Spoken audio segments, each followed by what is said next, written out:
Hello, everybody. Hello. Heather and I, my dear sister Heather. That's me. And me, Chelsea. We wanted to come on and share a bit about something that has really been churning in both of us.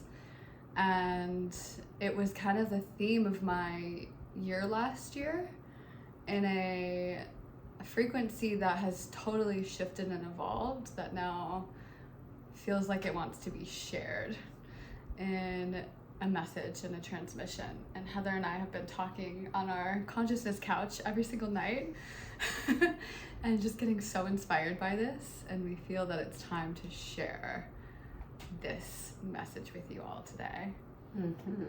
Yes, and this message is around divine union. And we've really been anchoring this in and feeling such a clarity around this frequency.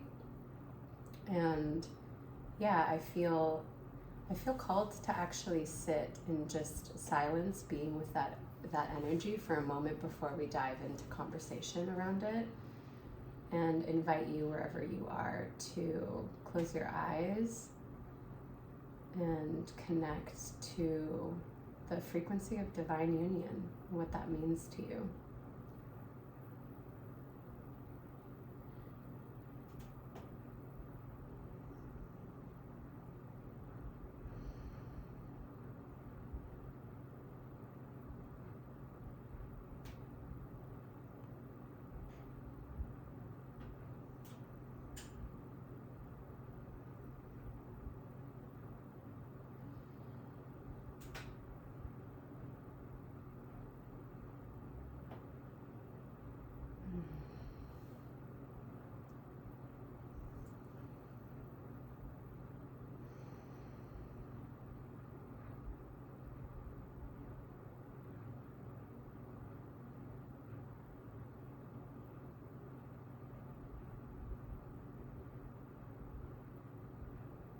The word that I keep hearing is devotion, as I sit and marinate in this juiciness.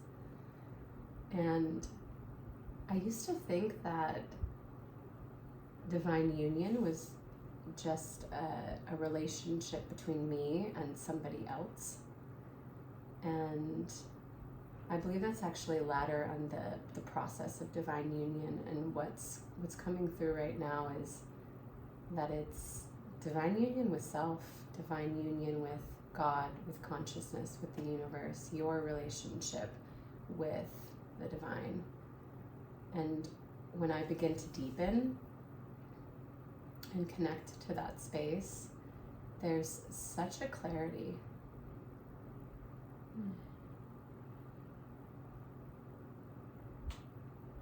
There's such a clarity. That all of the noise of how a relationship should look or be just starts to kind of softly dissipate. And yeah, I remember that it's always been me, like the greatest love of my life is me and my connection to the divine.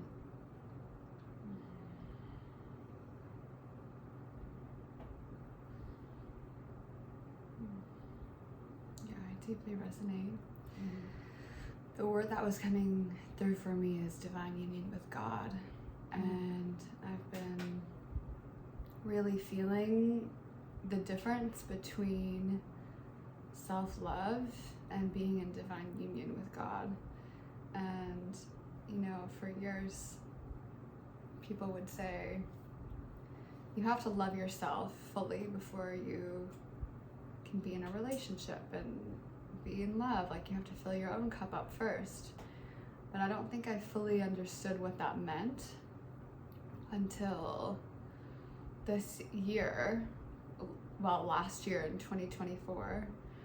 And it feels like there's a different frequency of what it actually means to be in union with God and to be in such deep devotion to spirit and to connect to that space of pure consciousness and to remember why we actually incarnated on this earth.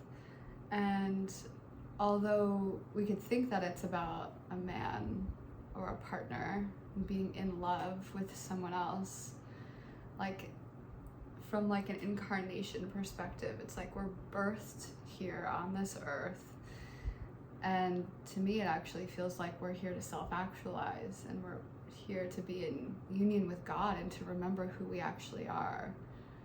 And sometimes I'll speak for myself, like sometimes the relationships in my past have actually distracted me from God, and they've been a place of self-abandonment, self-betrayal, and self-sacrificing to certain degrees. And it feels like I no longer wish to relate from that place, and I almost feel like it's not possible. Like it could be possible, but it also feels like my priorities have shifted so much, and I'm like longing for God. I'm longing to prioritize that and feel my connection with the actual beloved, and that feels like irreplaceable. Like that feels like my highest desire and priority. Yeah, it's so beautiful. Yeah, when I sit with what you just shared, I just feel I feel a reflection, and looking back at my past partnerships as well, which were predominantly polyamorous and open, you know, in the realm of open relating. And once I began to deepen my connection to spirit and to myself, that yearning, that like very kind of, it was a sharp desire to be in partnership, to be in a healthy partnership, whatever that looked like, starts to fade away. I don't feel this attachment anymore. It's like if I am in communion and in connection to spirit, whatever that means to me, I feel like I no longer need a man. I no longer need a partner.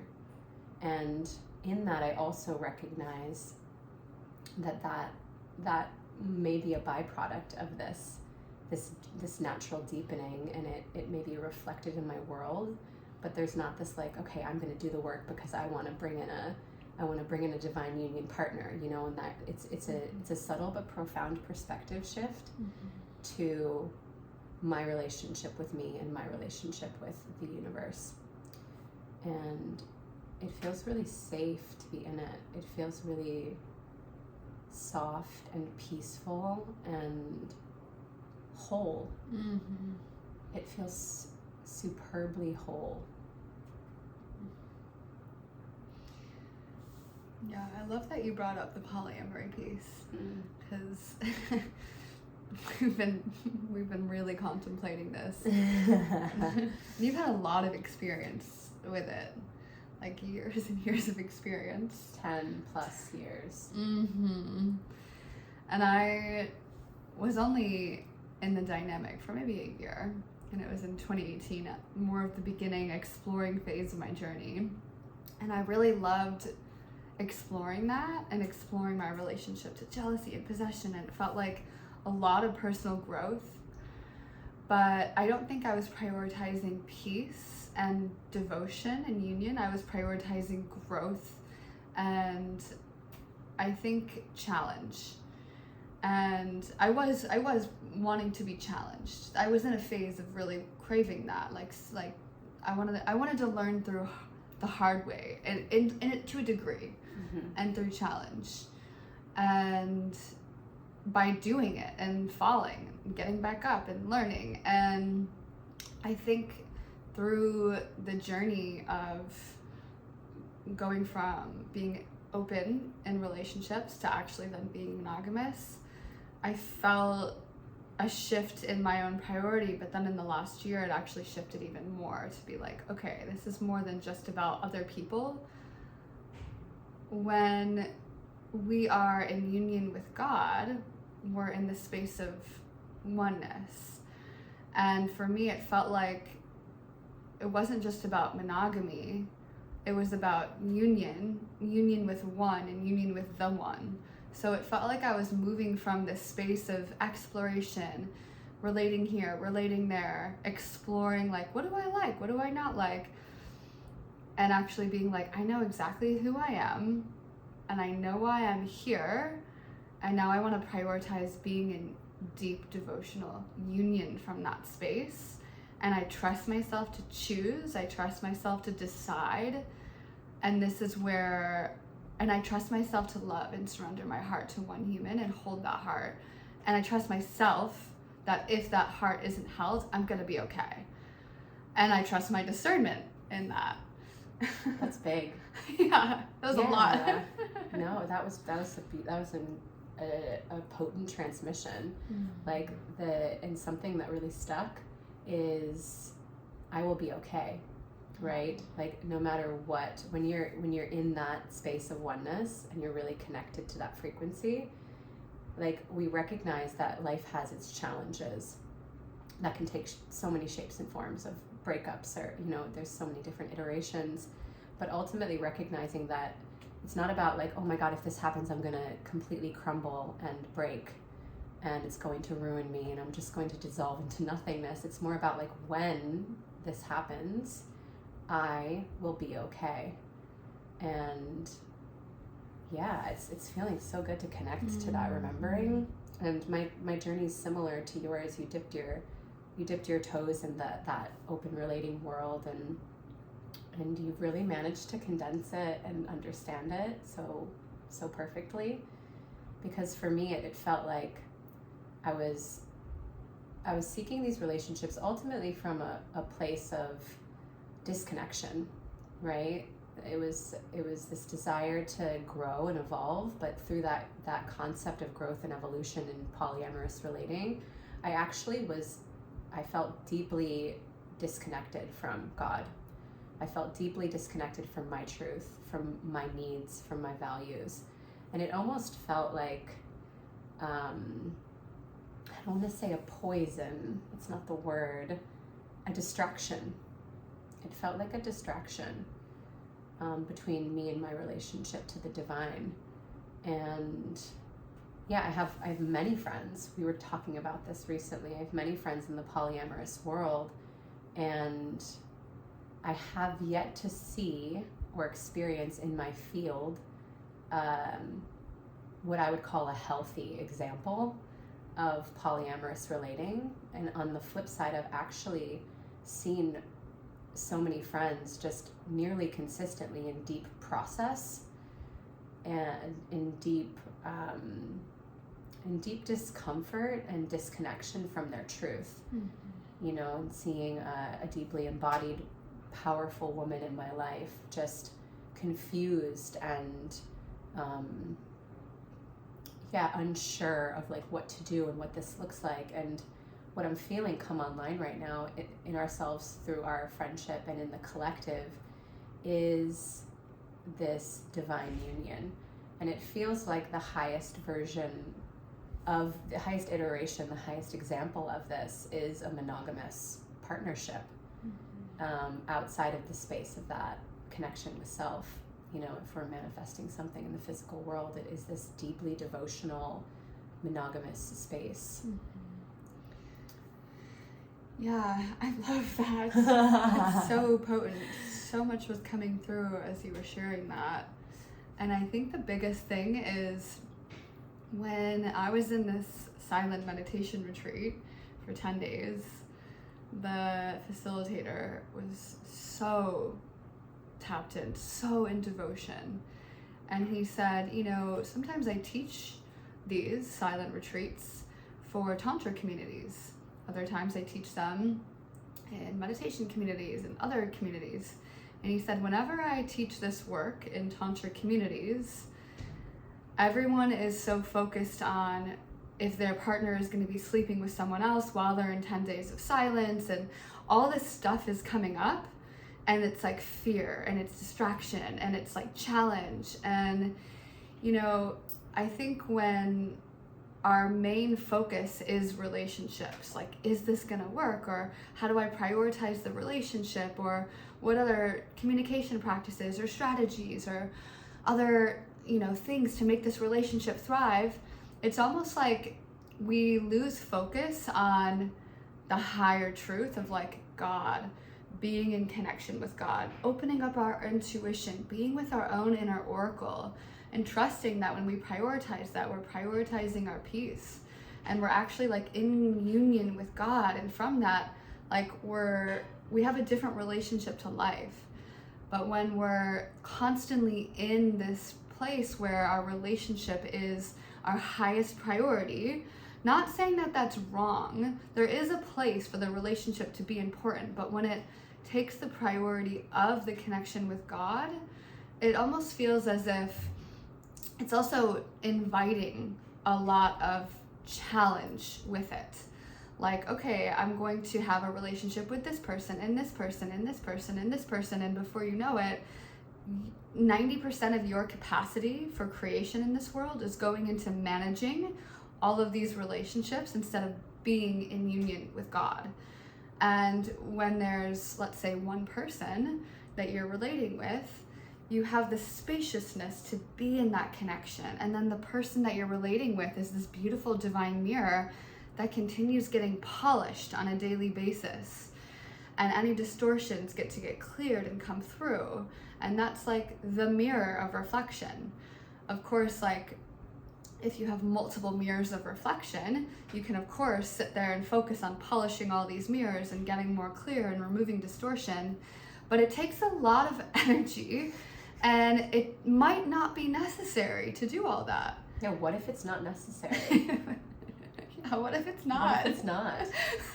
I was talking to a friend recently, and this is when these codes really started to drop into my body, and she had been in a series of challenging relationships, and I saw her in many processes and held her through many of them, and there was just a lot of chaos in the field around her and her relationships. And she had now at this point just gotten involved in another partnership, and we were talking about it, and she was like, I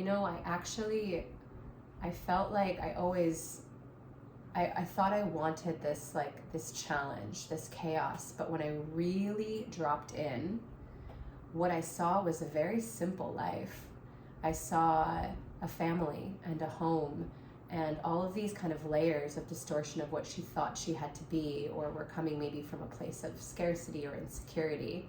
I know I can speak from that in me and my relationships, especially with polyamory. Like, I was in them because I didn't think that I had the capability of being fully chosen, because I had yet to fully choose myself.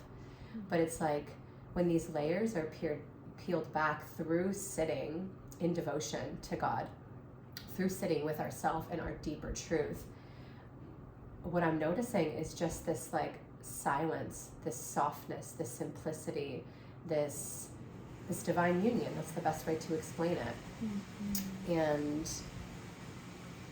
yeah, polyamory has felt incredibly distracting. And when you were sharing before, I connected a dot that was like, yeah, I would go and sit with God when I was in those spaces, but only when I was triggered.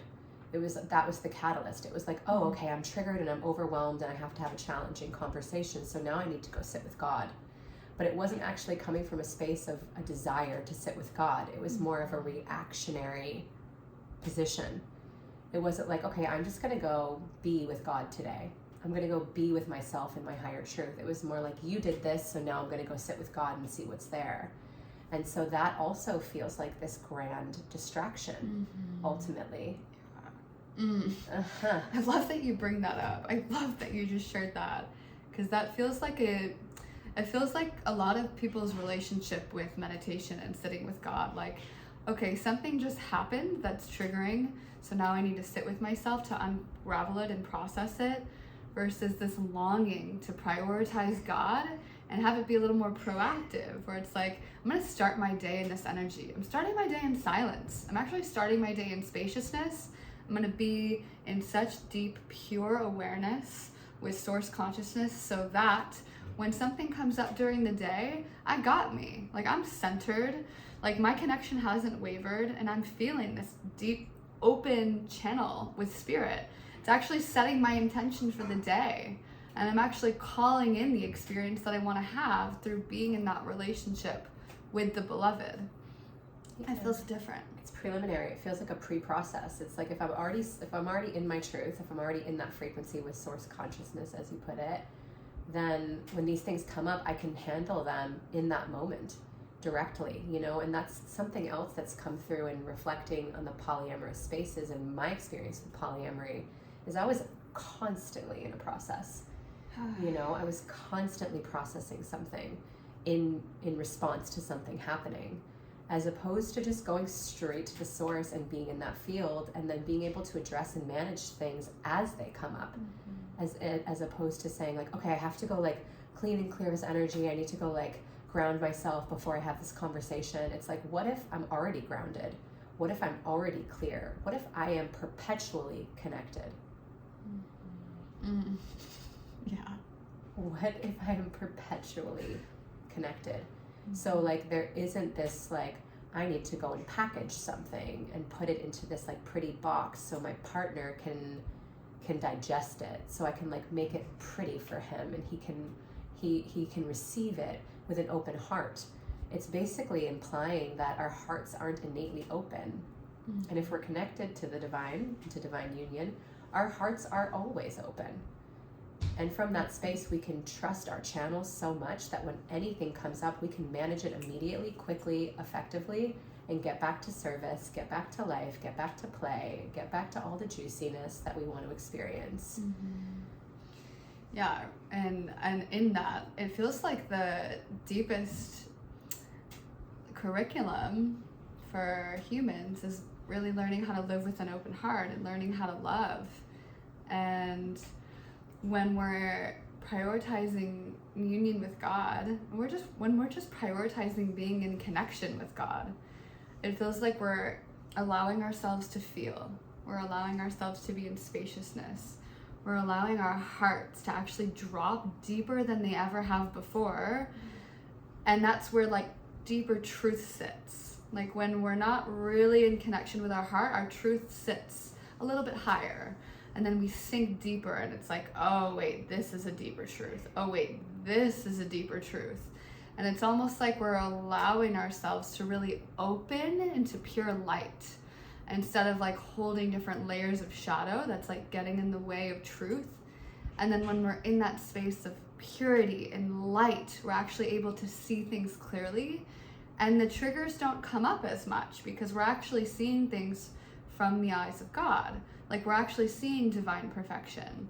So whatever we're being met with in our mirror is actually being polished and less distortion is coming into our field and into our mirror.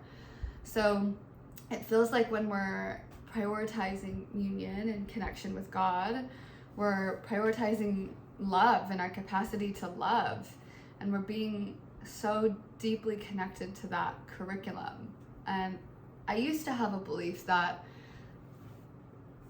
the reason I decided to get into polyamory and explore the space and the world was because I felt that it would initiate me deeper into love.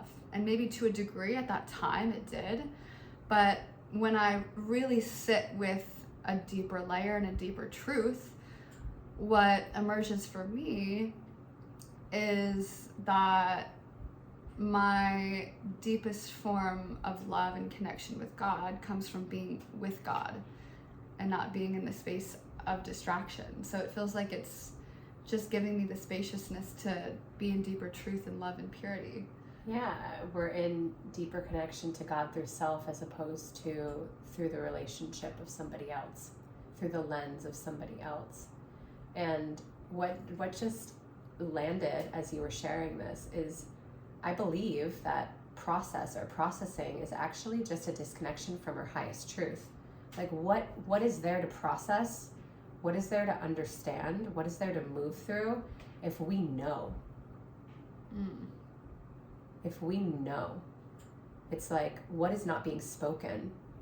What is not being with? What are we not being with?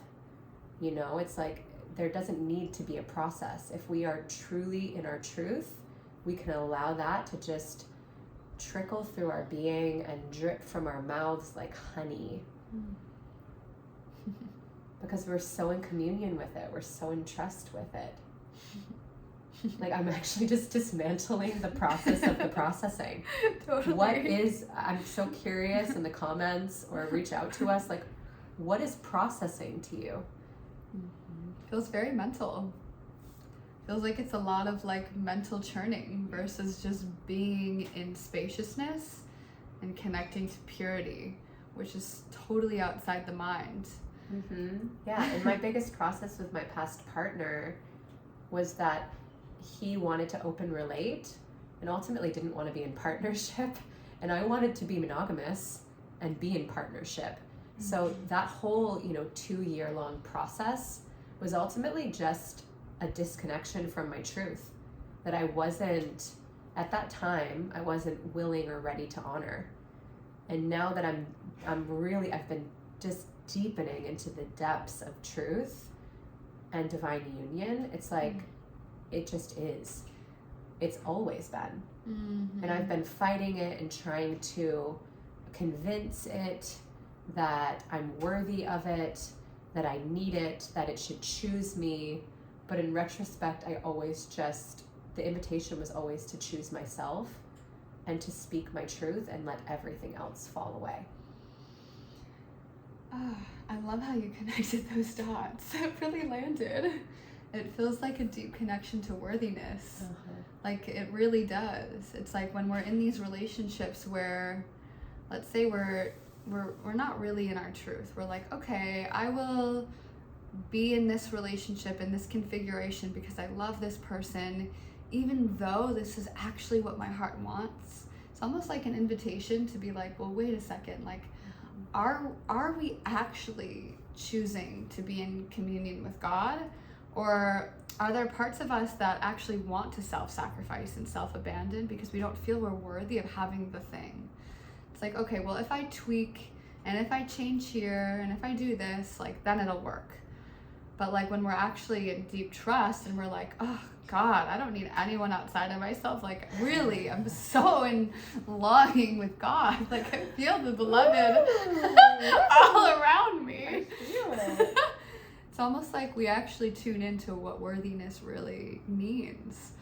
Like, we are worthy of our desires, and we're not willing to contort or shift or abandon in order to have our needs met, because our needs are being so met with God. Like, we're so met in that space.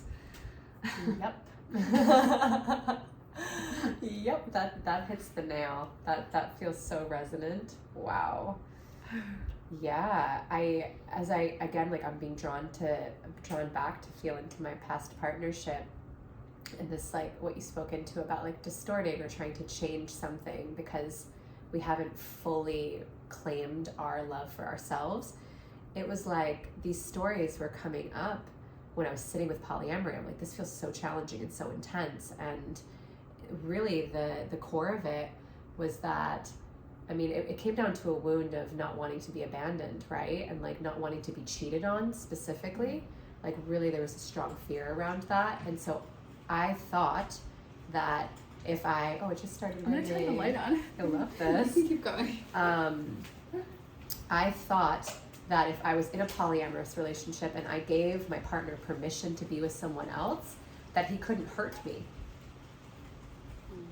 But really, through that, I was disconnected from God, I was disconnected from my truth, and I was hurting me. I was hurting me. And so, yeah, I ask those of you who are in these open relating spaces to really begin to get crystal clear about why you're there. And ask yourself if it's serving you, and it's serving your divine union with you. And even if you're in a partnership and you're in a place where you feel that your needs aren't being met, or you're in a place where there's a lot of dysregulation, or there's a lot of processing, or you're feeling that there's a lot of, if you really tune in, like self-abandonment happening, where like the relationship is your safety net or your source. Like, I don't feel safe unless we're good. The relationship is your source. That's the relationship is your source. Like, you're treating the relationship as though it's God. Exactly. Yeah. That happens a lot. It really does. Yeah, I've been there. That was my entire life. Yeah. All of my relationships. I was bowing down in devotion to the concept of God outside of me and worshiping it, as opposed to just going straight to the root and sitting with myself and ultimately my discomfort, and through that sitting with the truth that I desire to be in a monogamous, devoted, contained relationship that's in service to the divine. It's an angle switch. Yeah, it is. Yeah. And you know, to bring this in, like, at a certain point, we're all God, and there's beautiful practices where we can bow down to our partners in such reverence and respect and love, but it's not in place of God. And I feel like when one is happening without the other, it literally is like, you are my source, and therefore you've got me, and maybe sometimes I don't got me. And I think the shift is like, without having God and like a truly deeply devotional relationship to God as your source, it's really easy to get lost in that trap of your partner being that person that, or even like safety being outside of you. Like, at the end of the day, women really crave to feel safe. And I think a woman feels the most safe when she feels like she can trust herself. She can trust herself to regulate her emotions. She can trust herself to handle what comes up. She can trust herself to know that if something were to shift, like let's say the unknown of life happens, right? Where she can't predict, it's uncertain. She can just anchor herself in that space and be like, I trust. I'm in such deep trust in the unknown. Like, I love this space of being in this uncertainty. And just like tuning into discernment. Okay, Oracle. Okay, like Spirit. What's here? Like, what wants to come through? This feels like the anchor place of safety versus like, oh, I need you to tell me these certain things about our relationship in order for me to feel safe and to trust. Like, yes, agreements are important. Yes, those conversations are important for like discernment and alignment. But at the end of the day, like, once all of that is clear and you've chosen, like, what actually is your safety point and your anchor point? Yeah, and beyond the words of safety, right? Because the feminine, we hear this all the time. I want safety, I want trust, I want safety, I want trust, I want to trust him, I want him to provide me with safety. When I tap into the field, I actually feel like eventually these words will dissipate as we come into deeper communion with God. Like, they're serving as bridge words to get us to the point where we're in such connection, in such richness with our relationship to God. Like, God is my boo. God is my love. Like, then that's a knowing. Those words, safety and trust, no longer exist, right? Because you are the oracle through which God is experiencing itself. And yeah, I feel like those words won't exist at some point. It's really interesting. This is like coming in strong. That lands. That's it. Because even if we're saying I want safety, it's implying that we don't have it. When in connection to God, we are innately safe. We are innately in trust. It's just connection. And it's like, the more we attune to that and really, really get into that space, like that pocket of like God connection, source connection, those words aren't, it's like, we don't need to say, I want to feel safe or I need to trust. It's like, I'm in trust and I'm so safe right now. I'm so safe right here. It's like tuning into the present now moment, where it's like, this is where I feel that space of safety and trust. And I can, from that space, like let's say that that's in meditation, outside of meditation, whatever it is, it's almost like anchoring a way of life. It's like, yes, I feel that and I am that. And I walk with that. I love that. I feel that, I am that, I walk with that. Yeah, it's an essence and an energy, and I have faith that as you're listening to this, you're feeling it. Even if you're maybe tapping into it for the first time, you're feeling something subtle shift in you. And it's, we talk about Aizen a lot, who's this influencer, but it's such a powerful reminder, like eyes in. Like when I'm like, if I feel discomfort or I'm in a process or I'm reaching outside of myself, eyes in. It's like, what is there to know?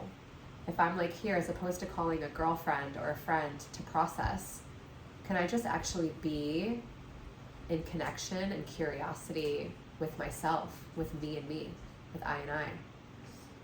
Yeah, and also recognizing that everyone's truth is different. Like everyone's going to get different messages because everyone has a different curriculum. So when you ask somebody else, no one has your answer. Like no one actually can tell you. They can give reflections, they can give advice, they can give support. But like once you know that your answer is the most true and most real because it's your source, like that's when your power comes on. It's like, oh wow, like I actually am the only person that can actually answer this question because this is my curriculum and my connection with the divine in this incarnation in this present now moment. Like this is the reality that I've created with God. Like this is for me to actually sit with and really discern. Yeah. Ooh, yeah. I love this. I mean, this is like as soon as the new year hit, I felt like my curriculum shifted, and I was a girlfriend of mine was like, "Oh, what do you think I should wear? Do you think I should wear this?" And it dropped in right away. It was just like, I can't tell you what to do with your body and your life. Like it was like so, and this is a small example, but this shows up everywhere where we're outsourcing. We literally, it's called outsourcing, right? We're outsourcing. We're asking for, we're needing validation from other people to be our source again. It's like, you're my God, what should I wear? Oh my gosh, like, you're my God, what should I do about my relationship? Should I break up with this man? I'm like, oh my God, that's such a sacred decision. It's such a personal decision. Like, I am going to tell you to do like nothing from my perspective. But what I am going to do is invite you to go sit with yourself and see what comes up. Totally. And that feels like this empowerment piece. Like, how can we walk each other back home? Yeah. And it's through redirecting each other back to self, back to your relationship with Source. Yes. Yeah. That's the only home that really ever, that's it. That's the home space. That's the home space. Yeah. You know what you want to wear. You know exactly what you want to wear. You know what makes you feel good. And you don't need someone to tell you whether you're enough or whether you're not seeing a shadow. And it's okay. Like, we all have these blind spots. Maybe that's what it is, like wanting to look at blind spots. But there's like a self-trust that gets to come in. To be like, I trust myself to know exactly what I'm gonna wear. This is how I feel the best, actually. In this color, and this outfit, and this whatever it is. Yeah, whatever it is. Like, I feel great in this relationship, even though it's really challenging and uncomfortable, and I think about breaking up with him, but ultimately, really, I just want to be with him. You know, it's like just really owning that and honoring that, and trusting. And trusting. And it's also trusting, like, you're never going to know the end of the road, right? You're not going to be able to go all the way and be like, I can predict all of this. And that's the part of the trust. Like, in this now moment, it's a yes. And in a week, it might be a no. But right now, it's a yes. And therefore, I don't need to plan the next 100 years of my life. Like, I'm here, and I'm trusting in my yes right now. And I trust when my yes shifts to a no. Mm-hmm. And that's why I don't need to go outside of myself to be like, okay, like, la la la, like, what should I do right now? Like, it's just about cultivating a deeper connection to self, to be like, wow, my oracle is getting so strong that I trust and I'm feeling this thing and I'm going with it, and no one else can actually tell me what I'm feeling. You know. You always know. This also has been coming online. It's like, you know, oftentimes I hear people being like, I just don't know. I don't know. And it feels in frequency similar to the process of processing, but you know. And I feel like this I don't know is almost this cover for you not wanting to be with your truth. And self and feel. Yeah, and it's courageous work. It's courageous work to be in truth and walk in truth, because it could mean that the shape of our relationship shifts. It could mean that we're no longer friends with that person. It could mean that we're quitting our job today, right? It could mean things that are scary. Things that are scary. It brings up the unknown. But that's what creates trust. Like, I got this. No matter what, I'm with me. And I'm listening. I'm hearing the guidance and I'm taking action, because I feel that even if I don't know, I trust that this is a yes or no right now. And I have to trust that, because something else will emerge in that moment. The moment we decide, something will emerge. Then we sit with that. Yeah, exactly. It's like under the I don't know on the external is a knowing in that moment. And it's a yes or it's a no. And when we can begin to honor those sacred yeses and sacred no's, or like people always talk about the sacred fuck yes, you know, like it's a full body yes, then our whole life begins to shift. And it's it could be advanced in a sense, because it does require us to be able to feel. And if we've lost the ability to feel, or if we're numb, or if we don't have sensation, or when we sit with ourselves, it's overwhelming, or trauma comes up, there is a prerequisite to this process. This is something that's available to everyone. Like, it is available to everyone. And there could be a prerequisite to what it means to actually get to that place where I know my yes and my no. I really do trust myself. I actually can sit with myself and feel my emotions and feel my sensations, and I've developed a relationship to that space. You know, the birthing of the oracle. The birthing of the oracle. Just to put that out there. Yeah, it's a compassionate piece, and it's important to speak into. Yeah. Because this is a sensitive transition, and it can bring up a lot, right? We recently had a radical truth sharing circle in the home just a few days ago. And just to give you an example of some of the radical truths that came through, one of the things that someone shared was, you know, I'm disgusted by you right now, or I want to physically hurt you right now. Like, that was the truth in the moment, and it desired to be spoken. And when the circle came around to me, and I could feel my truth coming up, I felt it stopping at my throat chakra. I literally felt it moving through, and then I almost couldn't say it. So it feels important to bring in this, and I did eventually move through it, and I spoke it. But I recognize that this can be a challenging process, and I see you, I'm with you, you're not alone, we're moving through it together on the planet right now. And we're beginning to cultivate deeper trust with our truth, which is ultimately our connection to God. It's like, if my channel is clear and clean, I can trust what comes through, even if it's sharp.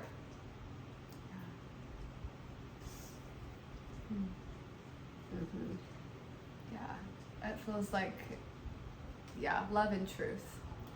Feels like they're at the same frequency. Like love and truth. Love and truth. Yeah.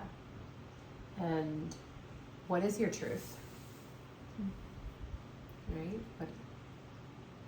What do you know that maybe you've been fearful of accepting or speaking out loud? And how can we begin to clean up these spaces?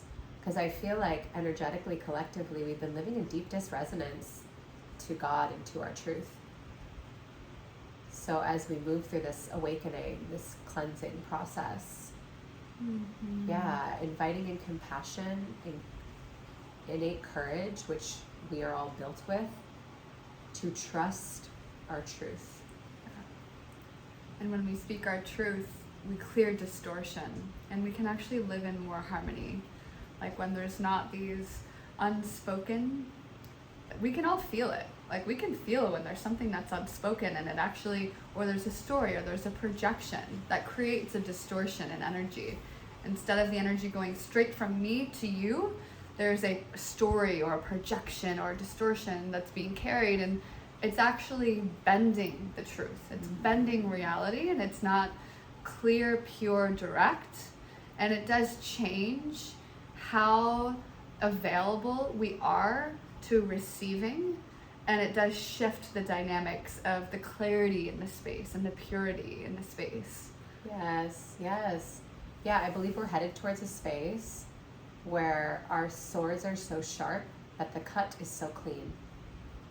And like Chelsea was saying, if we're feeling like we need to move the truth or shape the truth, or like, oh, they're not going to be able to handle it or manage it, or I'm afraid to speak it, it starts to bend it, and it creates more ultimately of what we don't want, right? Like fear, disconnection.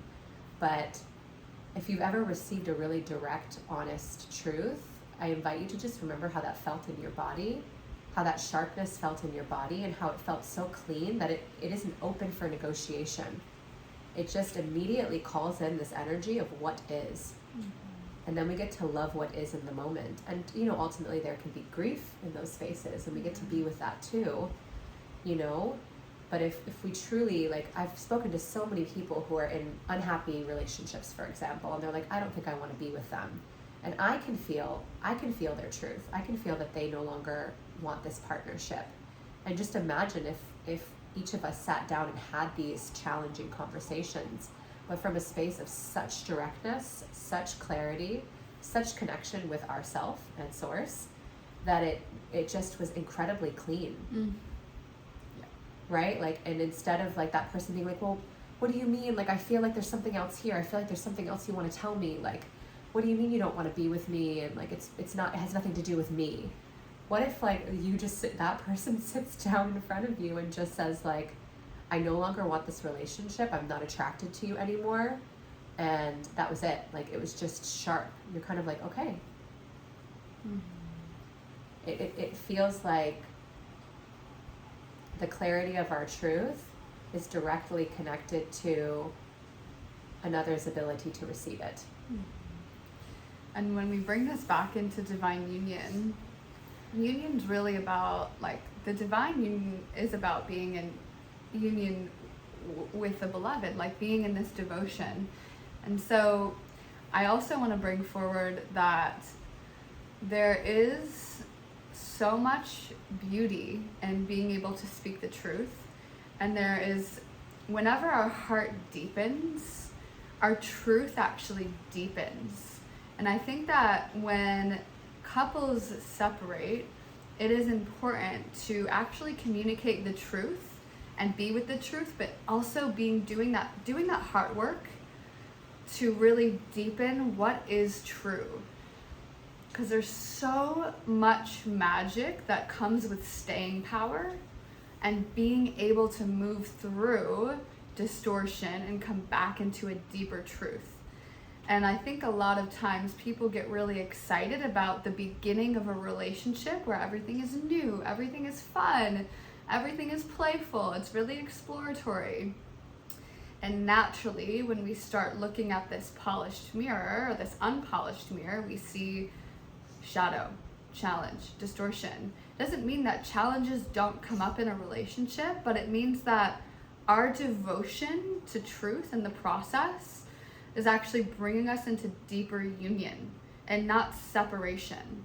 Like, union and separation are on opposite sides of a spectrum, right? And so what we're doing is we're moving towards unification. So anytime our truth takes us away from, let's say, union with God, it must take us away from union with self too, and that's okay.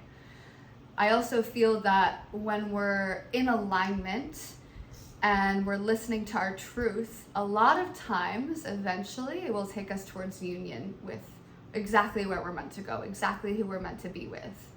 And there could be a messy process to get there, but I want to bring this forward that I do feel that this divine union is about staying power, and it is about moving into deeper truth, which is actually deeper love. And And that's kind of where the devotion piece is born. Like, I'm choosing you, I'm choosing this configuration, I'm choosing to walk this path with you. And like, I'm feeling that, yeah, there's just something coming through around not just making the no mean I'm leaving. You know? Yeah, thank you for clarifying that. Yeah. Yeah, because it feels like inevitably when we get into these divine unions and we're choosing it powerfully, there's also a recognition that wherever my mirror is not polished, clean, or clear, that's going to be reflected in this other person. And that's going to bring up a lot. And there will be times where maybe the story is I want to run, or I want to leave, or this is too difficult, or I don't like when they do this thing.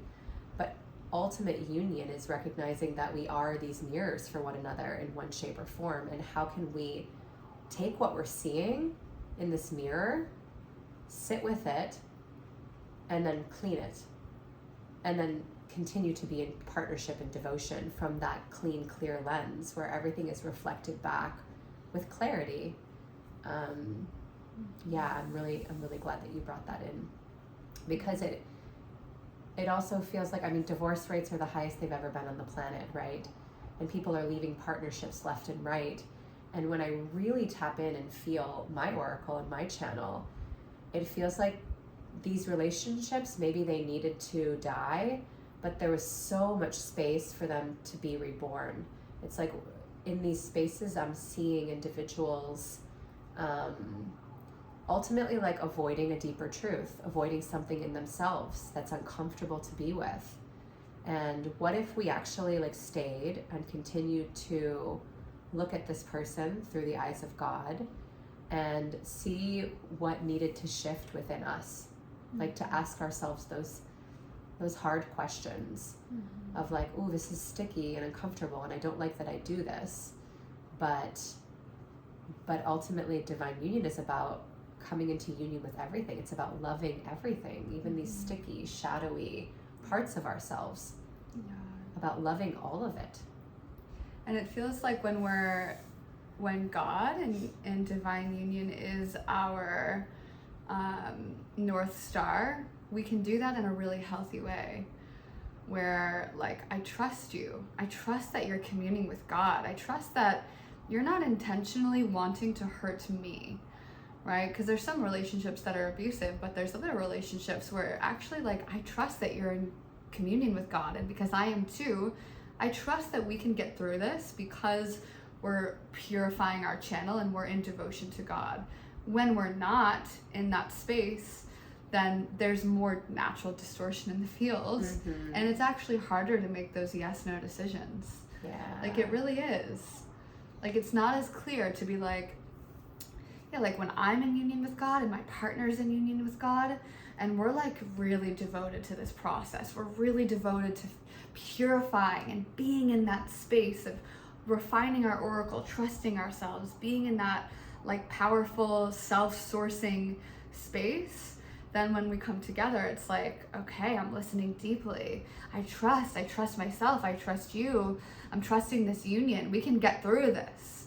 Versus the other way where it's like, oh, I don't know. They're not in connection with God. Like they're like, where's their center point? Like it makes it a little stickier and messier naturally. Yeah, absolutely. And if we're so clear in this connection, when these things do arise with a partner, we have the discernment and the knowing to say, actually, this isn't mine, right? We can filter and feel, or it is mine. We can filter and feel it in our bodies. And then the invitation to our partner is like, this isn't mine. Can you go sit with God? Can you go sit with yourself and sort through this? This isn't mine to manage right now, right? So also having that boundaried piece, because when you're, it's just coming through. It's like when you're so clear, it's everything else just kind of dissipates and falls away, and you're holding that person, right? You're holding them accountable to their connection to the divine, as opposed to saying, oh, this is my problem too, and I have to work through it. And I believe there's this, that's where we cross over into some codependence and ultimately outsourcing, right? If I'm moving through a trigger and I'm coming to you to manage it, and it's ultimately my trigger, it has nothing to do with you, I'm outsourcing that trigger to you and asking you to come into my wound and solve it for me, when in retrospect, I need to go and sit with myself. And I invite you to share the same with me. Like, this is not about me. I felt it. I filtered it through. This is about you. And please go be with you. Like, go figure this shit out. You can go and you are capable. I have faith in you. You're capable, yeah. In the most loving, empowering way. Like, you got this. Yeah. You're gonna figure it out. Yeah, I think that responsibility piece is the key to all of this, and that's ultimately where we end up at the end of in this conversation of divine union. Like, when we are taking on the role of God in our own lives, like, yes, I am in union with God. I'm becoming God. I am God. Therefore, I am the creator, and I am responsible for me. I am fully responsible for me. And I can really discern what is mine and what is yours. And I'm in that space of self-sourcing, self-resourcing, responsibility with the ability to respond. Yeah, and then sometimes things will come up where, maybe a partner is speaking into something that does trigger us. And if they're in union with God, I'm in union with God. I can recognize that what they're speaking into is coming from source. Like, they're here to ultimately deepen my connection to source. Yeah. And if I'm feeling some sort of resonance in my body with what they're sharing about something that I'm doing, then I get to be with that. I get to receive that. Right? I'm like, wow, I'm really feeling triggered. Like, he mentions that I always don't do my dishes. And I'm like, yes, I do. And, I could go into all the story around it, but ultimately, like, he's sharing this because there's a recognition that, like, keeping a clean space at the home also keeps a clean space in our energy field and in our life, right? So I can sit with that and say, okay, there's a deeper meaning here. There's something here that I get to be with and that I get to move through, and I can accept what they're sharing with me in recognition that it's connected to a deeper truth. Love that piece. Yeah. Really lands. Ow! Woo! That's it. Yeah. Well, we are so grateful for you guys for being with us in this, and thank you so much for being available to talk through all these things so deeply all the time with me, sister. We're in a divine union portal here at the house we're living together, and it's just it is in the field. Oh yeah. And I'm grateful for those of you who are listening and open for deeper conversation around this if you reach out and you have questions. And thank you for your clear, beautiful, pristine channel and for sharing this transmission with me. Thank you for your clean channel and being such an inspiration for mine to come through even stronger. I received that. I received that so deeply. Yay. Yay.